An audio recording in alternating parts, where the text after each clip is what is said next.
안녕하십니까. 예. 프린터 다 받으셨죠, 그죠? 저번 주 프린터 갖고 오셨죠?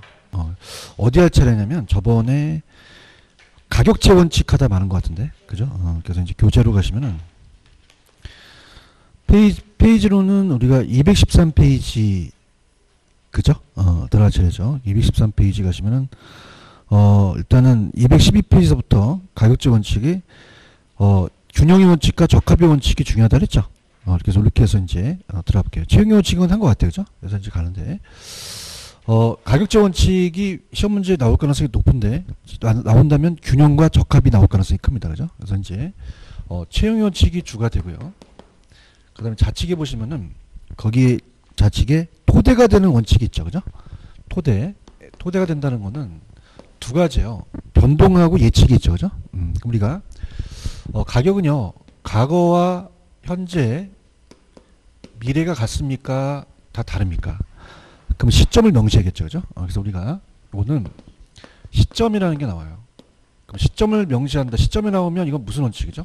변동의 원칙이죠. 그래서 우리가 기준 시점과 그다음에 시점 수정을 해야 된다는 그 근거가 되겠죠. 자, 그래서 변동의 원칙은 부동산의 가치는 가치 형성률의 변동이라는 단어가 있죠. 영향을 받고 기준 시점 수정이라는 게 들어가죠. 그죠? 기준 시점이라는 게 들어가고, 자, 우리가 시간이 가면 건물의 금이 가죠. 물리적 감가도 이제 변동의 원칙 관련되는데 아직 안 나왔고요. 자, 예측이라는 건 과거와 현재를 예측해요, 미래를 예측해요.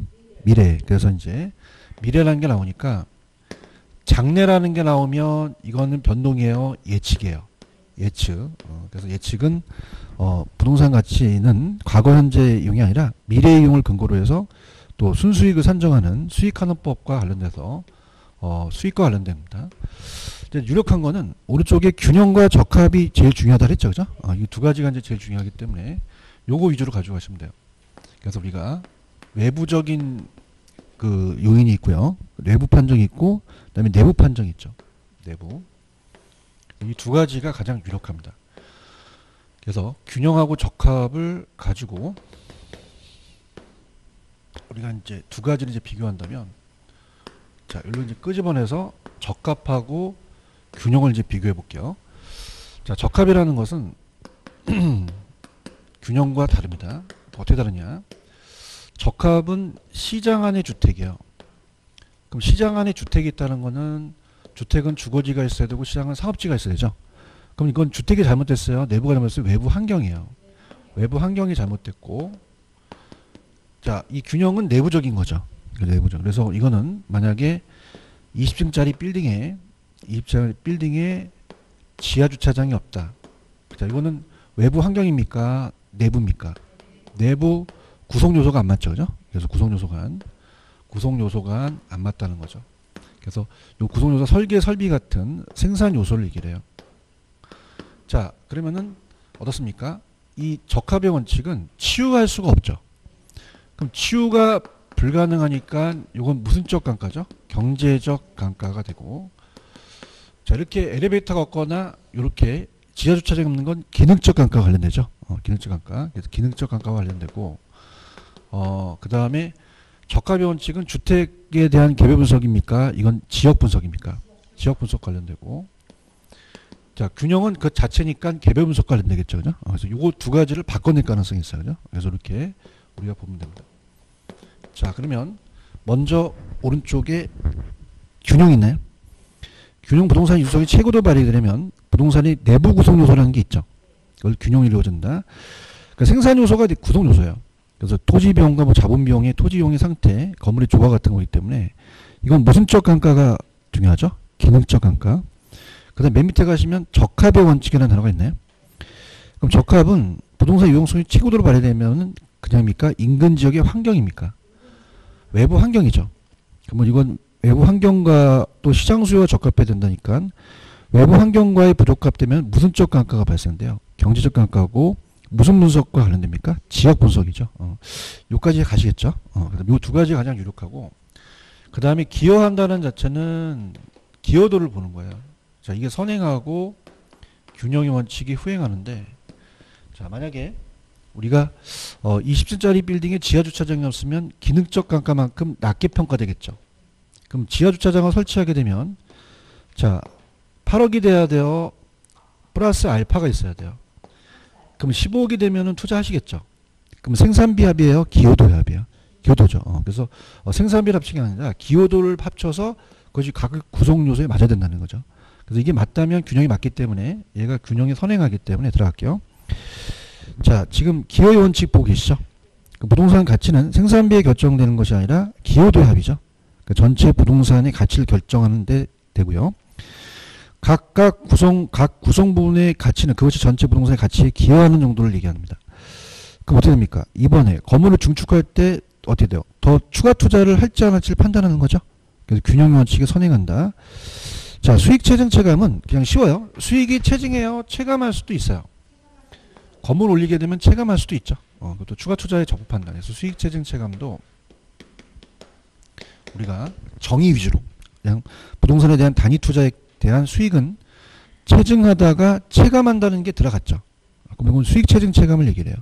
그래서 한계점을 찾아서 투자의 균형을 찾는다. 그래서 2번 추가 투자의 적정성 판정이라는 게 있죠. 그죠? 추가 투자를 갖고 따지고 이제 입체 이용률로서 한계 이용층까지 판정한다. 이렇게 보시면 되고요. 그 다음에 수익 배분은요. 기여한다는 거예요. 수익을 배분해 준다는 거예요. 배분이죠. 그래서 이거는 만약에 토지, 노동, 자본이 있다. 자본이 있으면은 경영도 4 요소에 들어가는데 자, 이 수익이 생기면 배분해야 되잖아요. 그죠? 토지는 지대를 주고 노동은 임금을 주고 자본은 이자를 주고 경영은 이윤인데 토지는 움직여요? 안 움직여요?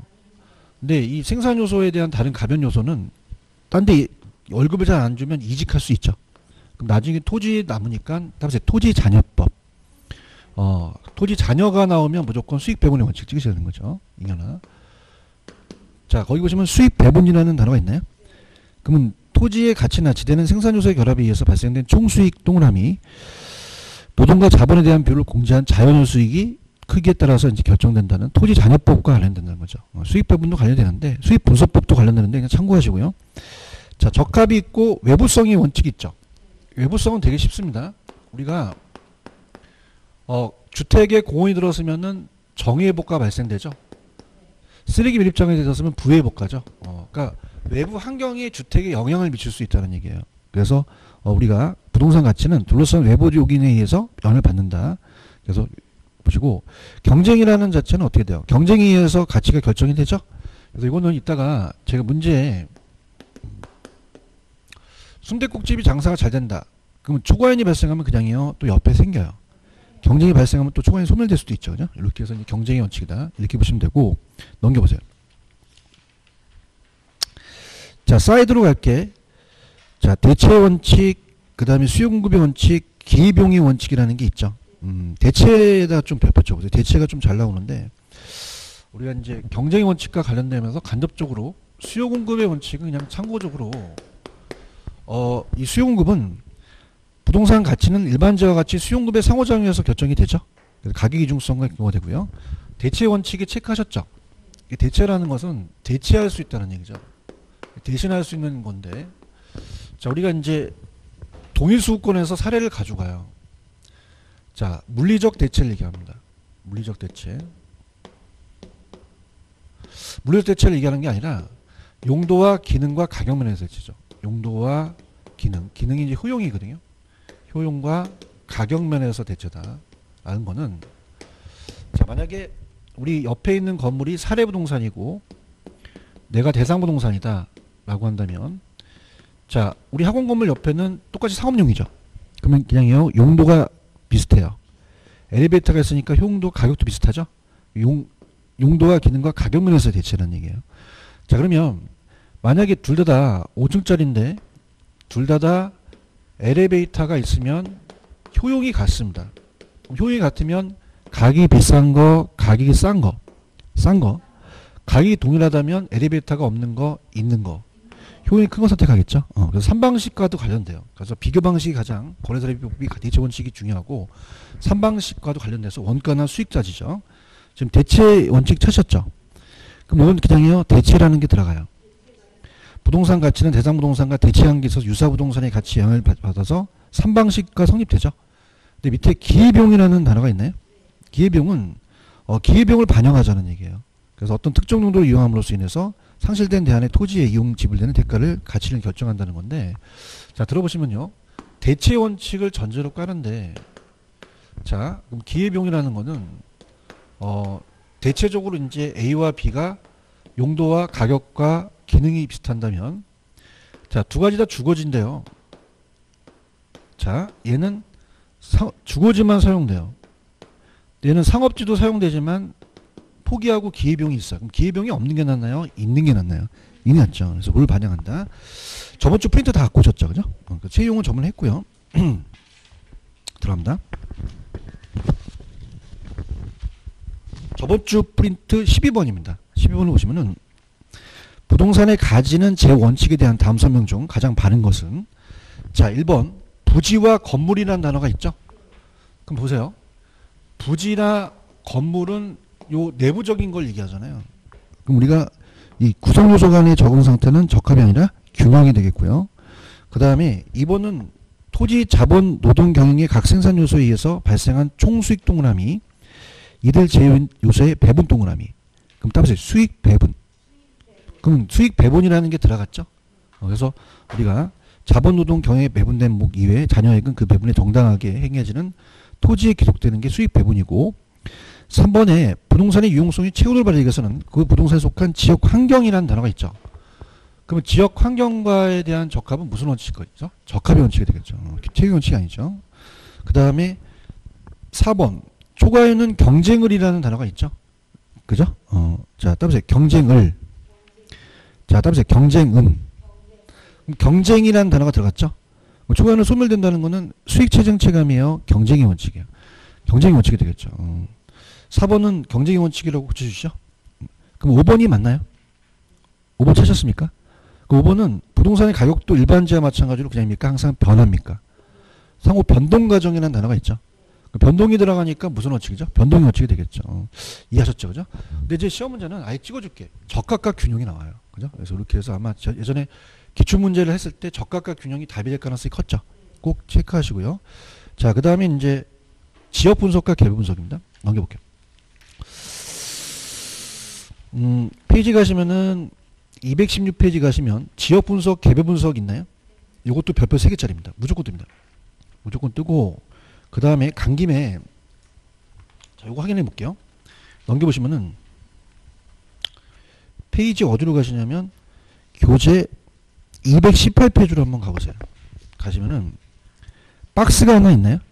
여기가 이제 스타트입니다. 별표 하나 쳐놓으시면, 자 거기 보시면 지역 분석은 적합의 원칙이라는 단어가 있죠. 218페이지. 지역 분석은 밑에 두 번째 적합의 원칙 찾으셨습니까? 개별 분석은 균형의 원칙 찾으셨나요? 그래서 보세요. 적합에 지읒 들어가니까 이건 개별 분석이에요, 지역 분석이에요. 지역 분석 관련되고, 균형의 원칙은 무슨 분석? 개별 분석. 요 두 가지를 미리 본 거죠. 체크할 수 있겠죠, 그죠? 그래서 요거를 이제 보고 이제 지역 분석과 개별 분석에 대해서 우리가 이제 보겠습니다. 어느 분석이 먼저 선행해야 돼요? 지역 분석이죠. 지역 분석. 그래서 지역 분석이 먼저 선행한다. 그래서 먼저 여기가 강남역 설이다라고 한다면 3번 출구에 있는 대상부동산을 봐요. 대상부동산. 자, 보기 전에 대상 지역을 먼저 파악하는 거죠. 대상 지역. 대상 지역의 지역 분석을 먼저 해요. 대상 지역에. 자, 그래서 이 대상 지역의 지역 분석을 먼저 합니다. 지역 분석이 선행합니다. 선행해서 우리가 가장 대표적인 평균적인 표준적 이용을 판정해요. 그래서 여기가 상업 용도로 이용한다. 자, 표준적 이용의 판정이고요. 자, 대상 부동산 자체는 지역 분석이에요, 개별 분석이에요. 개별 분석이죠. 가장 베스트. 그래서 상업 용도로 이용되니까 상가 건물로 평가하겠다. 그래서 최유효 이용을 판정하는 거죠. 최유효 이용에 대한 판정입니다. 자, 그러면 지역 분석이 후행해요, 선행해요? 선행하고 얘가 후행하죠. 그래서 따라서 선지표, 후계최. 자, 그럼 지역 분석은 시세를 보니까 가격이에요. 가격 수준을 알아봐요. 수준. 여기는 구체적 가격이죠. 이렇게 구체적 가격이다. 이렇게 해서 봅니다. 그다음에 지역 분석은 부동성, 인접성이고 개별성이죠. 그다음에 이제 얘가 거시적이면 얘가 미시적이다. 얘는 균형의 원칙이었어요. 적합의 원칙이었어요. 얘는 균형의 원칙이 되겠죠. 지금 박스 보고 계시죠? 그래서 자 합니다. 지역이 선행하고 개별이 후행하죠. 그럼 지역 분석은 그냥요 지역 요인이에요. 지역 특성. 개별 분석은 개별 요인, 개별 특성. 지역 분석은 표준적 사용의 판정이죠. 네, 개별 분석은 어느 사용에 대한 판정이에요. 채용. 사용이나 이용이나 똑같거든요. 지역 분석은 가격 수준이고 개별 분석은 구체적 가격이죠. 자, 지역이 전체적 거시적이면 개별이 부분적 미시적으로 되고요. 지역은 적합, 개별은 무슨 원칙? 균형. 지역은 부동성, 인접성이지만 개별 분석은 개별성이죠. 여기서 이렇게 보시면 됩니다. 됐습니다. 이렇게 보고요. 페이지로 가시면은 216페이지로 가보세요. 자, 제가 여러분한테 이제 뭘 드릴 거냐면 지역 분석을 보시면은 목적의 양가로 2번에 나와 있죠. 자, 뭐라고 나왔나요? 채용의 판정이에요. 방향을 제시해줘요. 방향 제시라는 단어가 있어요. 그러니까 우리가 채용을 판정하는 것은 개별 분석이었죠. 그죠? 근데 채용을 판정합니까? 방향을 제시해 줍니까? 그럼 방향을 제시해 준다는 건 그 방향과 기준 설정에 도움을 준다는 얘기예요. 그죠? 그러면 채용에 판정을 하는 겁니까? 그 방향을 제시해 줍니까? 제시해 주고 그 방향에 대한 기준 설정에 대한 도움을 줄 수 있죠. 이거 이해가시겠습니까? 그래서 채용에 판정 나왔다고 무조건 개별 분석 찍으시면 안 돼요. 그죠? 그래서 이따가 확인하셔야 되고요. 그 다음에 사례 자료의 수집 범위의 명백화를 위해서는 지역 분석이 필요하며, 자, 그러면 이제 제가 찍어 드릴게요. 자, 좌측에 보시면은 인근 지역 있나요? 오른쪽에 유사 지역 있나요? 시험 문제는 이 정의만 시험 문제가 계속적으로 출제가 되고 있습니다. 그럼 가장 유력한 건 뭘까요? 인근 지역은 그냥요 대상 부동산에 속해 있어요. 유사 지역은요 속해 있지 않는다는 게 중요하죠. 그래서 우리가 지역 분석의 대상이 세 가지가 있는데 인근 지역과 유사 지역이 가장 유력해요. 두 가지를 이제 가지고 우리가 가장 시험에 잘 냅니다. 자, 그래서 그 사례 수집의 최원방권이 동일수권이거든요. 동일수권. 이 동일수권에서 사례를 가져와요. 자, 동일수권. 그럼 대상이 속해 있으면 무슨 지역이고? 인근. 대상이 속해 있지 않으면 유사. 그래서 인근 지역은 내가 감정평가하려는 대상 부동산이 속해 있어요. 대상이 있고 사례가 있어서 비교하고요. 유사 지역은 대상이 속해 있지는 않지만 유사한 부동산의 사례가 있는 거죠. 그래서 인근 지역은 이제 강남역이라고 한다면 여기가 역삼역이다 이렇게 보시면 되는 거죠. 자, 그럼 가볼게요. 자, 인근 지역 밑에 정이 있나요? 감정평가 대상 부동산이 그냥 있어요? 속해 있어요. 속해 있고 그다음에 부동산 이용이 동질적이죠. 근데 뭐가 중요하냐면 가치 형성 요인 중 개별 요인을 공유합니까? 지역 요인을 공유합니까? 개별 요인이 같은 게 아니죠. 그래서 이게 중요합니다. 그래서 지역 요인 비교가 중요해요. 개별 요인을 공유한다 그러면 돼요? 안 돼요? 안 되죠. 지금 지역 요인이라는 단어 있나요? 굉장히 중요합니다. 그럼 개별 요인을 공유한다. 지역 요인을 공유한다. 지역 요인을 공유한다. 꼭 체크하시고요. 대상 부동산에 간접 영향을 주나요? 당연히 직접 영향을 주나요? 직접 영향을 주고 그 다음에 인근 지역의 경계는 그냥 참고만 경계가 물리적으로 명백하지 않은 경우는 표준적인 사용을 중심으로 갑니다. 근데 여기 이제 밑줄 쳐보세요. 인근 지역의 범위가 너무 강범위한 경우라는 단어가 있나요? 자, 그래서 이따가 우리가 나올 텐데 자, 들어보세요. 자, 편하게 들어보시면 인근 지역이 너무 넓으면 그냥입니까? 사례가 많습니까? 많은데 가격 수준 판정이 어렵죠. 너무 떨어져 있으니까. 근데 인근 지역이 너무 좋으면 사례가 많아요. 사례는 적어요. 근데 가격 수준 판정이 쉽죠. 이렇게 정리하시면 됩니다. 이따가 나올 거고요. 그 다음에 인근 지역의 생애주기라는 단어가 있나요? 요거. 그래서 인근 지역도 라이프 사이클이 있어요. 인근 지역의 생애주기. 자, 그래서 따라합니다. 성성세천학. 자, 성숙기가 먼저요, 성장기가 먼저요. 아이가 성장하면서 성숙하죠. 그래서 이렇게 해서 5단계를 물어봐요. 그래서 이제 그 인근 지역이 요게 직가고요. 자, 요게 이제 내용 연수입니다. 그래서 보통 100년 주기로 오는데 천천히 한번 가볼게요. 성장기는 그 지역이 막 재개발되거나 재건축돼요. 그러면 그냥입니까? 이 집가 상승이 높아집니까? 다른 지역에 비해서 집가가 막 상승하죠. 상승률이 높겠죠, 그죠? 성장기입니다. 그럼 성장기는 신축 부동산이 거래가 되며 또 이 상향여가가 활발하겠죠. 상향여가가 활발하고 그래서 거기 보시면은 어떻게 되면 이 일반적으로 높은 젊은 계층들이 소득층이 높은 사람들이 와서 신축이라는 단어가 있죠. 그래서 지역 내 경쟁이 치열하고 상향여가가 활발합니다. 그다음에 성숙기는 집가 상승률이 높아요. 집가 수준이 최고예요. 집가 수준이 최고라고 돼 있죠. 그래서 이제 여기는 집가 수준이 높습니다. 안정 단계고 입지 경쟁이 안정 단계에서 거의 이제 유동인구가 적죠. 근데 세태기는 뭐냐면 그 지역 일대가 경제적 내용 요소가 다 되어버려요. 그럼 건물의 유지 수선비가 많이 들어가고 집가 수준이 대체로 하락하겠죠. 그럼 사회적 경제적 지위도 함께 저하돼서 하향여가가 시작합니다. 그럼 하향여가라는 건 소득이 낮은 사람이 들어온다는 얘기죠. 그래서 우리가 쇠퇴기는 하향여가가 시작돼요. 하향여가가 시작되기도 하고 여기서 이제 재개발이 시작되기도 합니다. 그래서 쇠퇴기는 어떻게 돼요? 보통 라를 보시면 자 여기서 재개발이 시작된다 그랬죠. 만약에 없으면 천익이 악하기로 진행이 되는데 재개발이 진행되면 새로운 성장기로 또 도래될 수가 있죠. 시작 단계고요. 천익기는 뭐냐면 이 사람들이 들어오면서 수요를 자극시켜서 가격이 약간 올라가 버려요. 그래서 천익기는 하향여가 재개발이 시작입니까? 활발합니까? 활발하죠. 활발해서 근데 이제 집가 수준이 요거는 하향여가다 보니까 성장기만큼 상승해요. 일시적 가벼운 상승이에요. 우리가 이전 단계와 똑같진 않죠. 재개발이 없을 땐 하향여가가 활발하며 그로 인해서 수요가 자극돼서 다시 가벼운 상승을 해요. 악하기는 지역 개선이 노력이 없다면 악하기로 도래하겠죠. 여기까지 가시겠죠, 그죠? 그럼 우리가 자 성장기는 어떻게 돼요?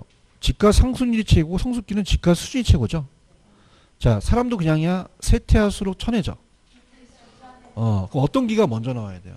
쇠퇴기는 시작이 나오고 얘는 활발히 나와야 되죠. 천이기는 성장기만큼 상승해요. 일시적 상승이에요. 이전 단계가 아니죠, 그죠? 이렇게만 좀 보시면 됩니다. 그 다음에 유사지역이라는 단어가 있나요? 유사지역은 가장 중요한 게 대상운동에 속해 있다, 속하지 않은 지역이다. 인근지역과 유사하고요. 동일수권은 대체 경쟁관계 성립하고 가치 형성 영향을 주기 때문에 인근지역과 유사지역이 포함이 되겠죠. 넘겨보세요. 자 그러면 우리가 중요한 거는 동일수권에 대한 파악입니다. 자 주거지는 도심과의 통근이 가능하다는 거는 통근이 일치된다는 건 뭐냐면 도심에서 수도권이면 1시간이면 들어오는데 4시간 걸리면 안 된다는 거죠. 그러니까 통근한 가능한 지역 범위와 일치해요. 자 그럼 어떻습니까? 고급주택지로서의 품위 명성에 따라 그 범위가 좁아지기도 하겠죠. 상업지는 그냥입니까? 배우지입니까? 배우지가 상권이거든요. 상업수익과 대체성이 미치는 범위와 일치하고요. 공업지는 생산과 판매 비용이 경제성의 대체관계를 나타나고요. 자 후보지 이행지가 있나요? 자 후보지 이행지에다 별 맞춰보세요. 아주 잘 나옵니다. 자 후보지 이행지는 둘 다 자 만약에 농지가 상업지로 바뀌는 과정 중입니다. 전과 후. 자 그 다음에 이행지는 주거지에 대한 거에서 상업지로 바뀌는 과정 중이에요. 자 그러면은 평가사가 평가할 때는 그냥입니까? 장래가 중요합니까? 그러면 당연히 상업지로 가는 게 원칙이죠. 그 원칙은 전후로 평가해요? 후로 평가해요? 후로 평가해서 상업지의 동의수권을 파악하는 거죠. 네, 그냥요 예외가 있어요. 10년째 안 바뀌어요. 그럼 성숙도가 낮죠. 그럼 성숙도가 낮은 경우는 낮으면은 자 후로 한다, 전후로 한다. 농지로 간다는 거죠. 그죠? 전후로. 자 그래서 이런 얘기입니다. 예를 들어서 지금 고시생이 있어요. 고시생이 이제 얼굴이 푸석푸석하고 쓰레빠 입고 다니고 추리 입고 다녀요. 갑돌이가. 그럼 얘는 판사와 검사가 됐어요. 바뀌는 과정 중이에요. 그러면 어떻게 돼요? 을순위가 따라붙죠. 따라붙으면 자 얘는 고시생의 가치가 있어요. 판사와 검사 가치가 있어요. 그 원칙은 그냥입니까? 후루부입니까? 그럼 자 쓰레빠가 쓰레빠로 보여요? 고급 승용차로 보여요? 추린이 고급 주택으로 보이죠. 그렇습니까? 근데 그냥이다 예외가 있다. 그냥이야 10년째 안 바뀌어. 그러면 승용차로 보여? 쓰레빠로 보여? 전으로 간다는 거예요. 아시겠죠? 그죠? 그래서 전은 후가 원칙인데 성토가 낮은 경우는 전으로 할 수 있다는 거죠. 아시겠죠? 그러면 우리가 9번 문제 갑니다. 자, 9번은 이제 저한테 질문이 많이 던져오는데 9번에 다음 지역 분석, 개분석 하는 사람이 오는 거. 지역 분석은 대상 부동산의 채용의 판정입니까? 방향입니까? 방향의 기준 설정에 도움을 주죠. 그러니까 1번이 맞다는 얘기예요. 그런가요? 그 다음에 2번은 지역 분석과 개별 분석을 바꿔보세요. 그럼 개별 분석에서는 지역 분석에서 파악한 자료를 근거로 해서 대상 부동산의 채용을 판정하죠. 그런가요? 자, 3번 지역 분석은 인근 지역, 유사 지역뿐만 아니라 분석하는데 대상 부동산의 구체적 가격입니까? 지역 분석은 대상 지역의 가격 수준입니까? 수준이고요. 4번 자 인근 지역 범위가 너무 지나치게 축소되면 가격 수준 판정이 어려워요. 사례자료 구하기가 어려워요. 사례자료 구하기 어렵죠. 근데 범위 너무 넓으면 사례자료 구하기 어렵습니까? 가격 수준 판정이 어렵습니까? 그렇죠. 그 다음에 봐봐. 여러분 제가 항상 인근 유사 지역은 반드시 인접해야 돼요. 인접할 필요는 없어요. 원근에 가는 게 없죠. 그래서 반드시 인접한 지역은 아닙니다. 그죠? 그래서 인근 지역은 동일수권 유사 지역, 유사 지역은 지리적으로 인접한 지역이라는 겁니까? 인접할 필요는 없습니까? 없죠. 정답은 1번이 정답이죠. 10번 갑니다. 다음 지역 분석이 하나 sam에다 오는 것은 자 갑니다. 10번 대상 부동산에 속해 있지 않으면 인근 지역이에요? 유사 지역이에요? 자 2번이 맞죠. 성장기는 지가상이 비교적 활발하죠. 그러면 어떻게 돼요? 그 전에 오래된 건물들이 재개발돼서 지역 형태가 변모되죠. 2번이 맞고요. 자 3번 갑니다. 자 인근 지역의 생애 주기에서 가격 수준이 가장 최고인 건 성장기입니까? 성숙기입니까? 쇠퇴기는 하양여가 재개발해서 활발해요? 시작돼요? 시작이죠. 천이기는 지가는 지속적으로 상승합니까? 일시적으로 상승합니까? 그 이전 단계 수준까지 가는 건 아니죠. 자 11번 갑니다. 가장 옳은 거 1번 아까 성수도가 낮으면 동일수권은 전환 후에요? 전이에요? 전이죠. 전 후가 아니죠. 그래서 이번에 개별 분석은 지역 분석 후에 이루어지는 것이 일반적이죠. 바뀌어야 되고요. 3번이 정답이죠. 인근 지역 사회적 경제 행정적은 고족적입니까? 항상 유동적입니까? 4번 성성세천학에서 가장 가격 수준이 높은 건 성장기예요? 성숙기예요? 성숙기고 대상이 속해 있지 않으면 5번의 유사 지역이 되겠죠. 정답은 3번이 정답인가요? 그렇죠? 오늘 프린트 다 갖고 오셨나요? 자 프린트. 그래서 오늘 프린트를 보시게 되면은 3방식으로 이제 가봐요. 자 그래서 프린트 안 받으셨어요? 오늘 거 갖고 있죠. 네, 오늘 거. 그래서 페이지 220페이지로 갑니다. 그래서 3방식에 대해서 우리가 갈 거예요. 자 그래서 따라합니다. 3방식 7방법. 그러면 3가지 방식에 7가지 방법이 있다는 얘기죠. 그래서 이제 그 내용에 대한 거는 이따가 제가 하나씩 볼 거고요. 일단 전체적인 3방식 6방법이 어떤 게 있는지 우리가 한번 살펴보도록 하죠. 자 갑니다.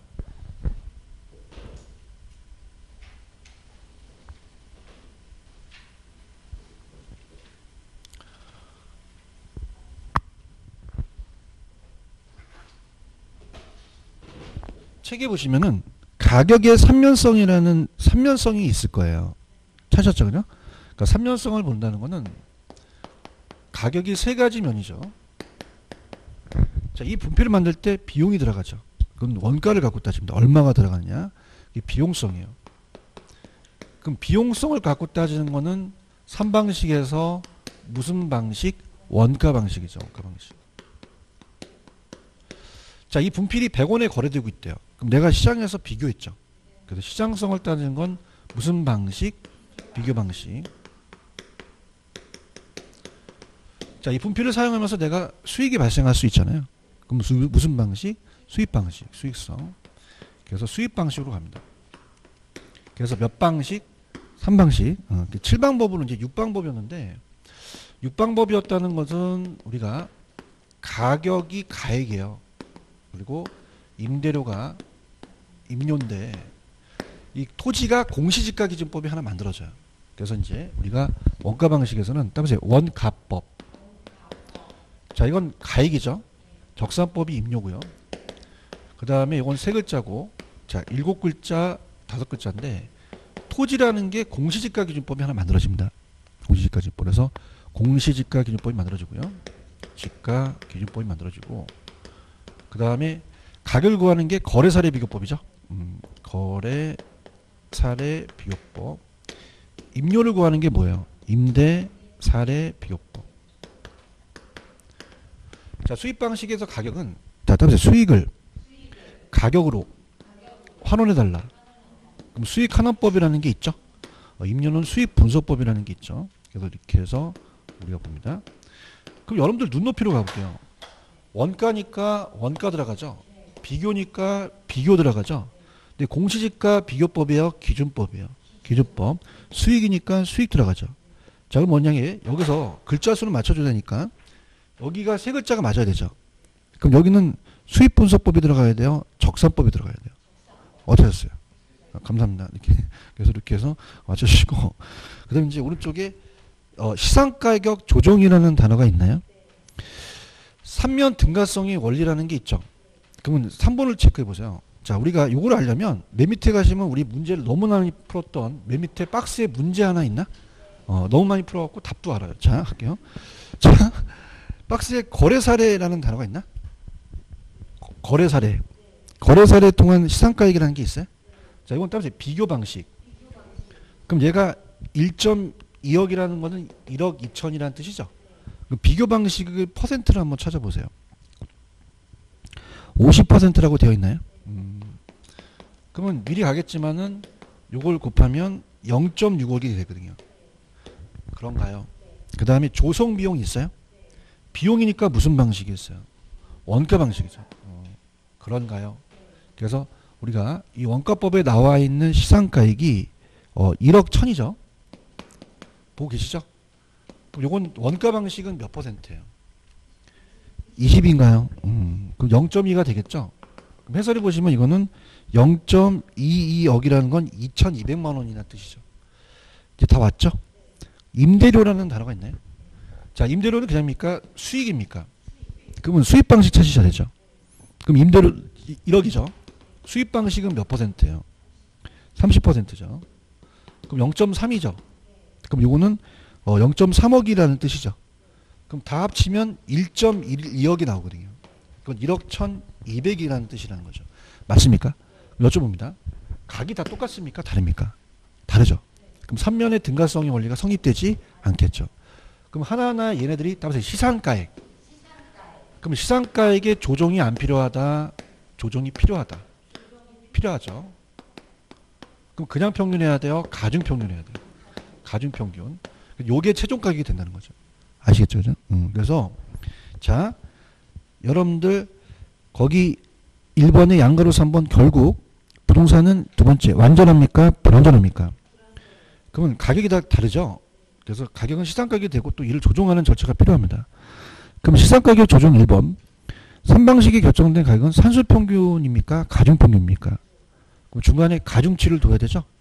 가장 적합한 방식에 의한 가격을 다른 방식에 서 가격과 비교해서 합리성을 검토해서 시상가격에 대한 격차를 조정한다. 이해하셨죠? 그죠? 이렇게 해보시면 합니다. 되셨나요? 되셨고, 그 다음에 먼저 240페이지로 한번 가보세요. 가시면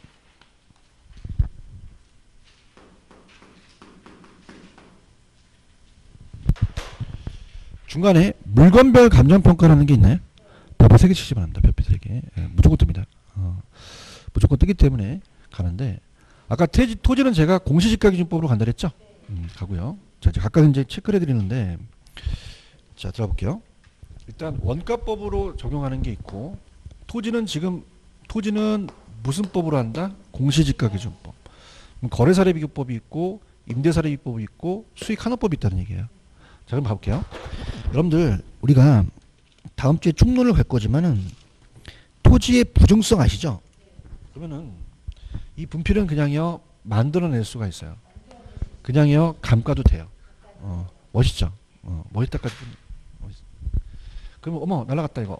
그럼 여기 10원이 날라갔으면 90원이죠.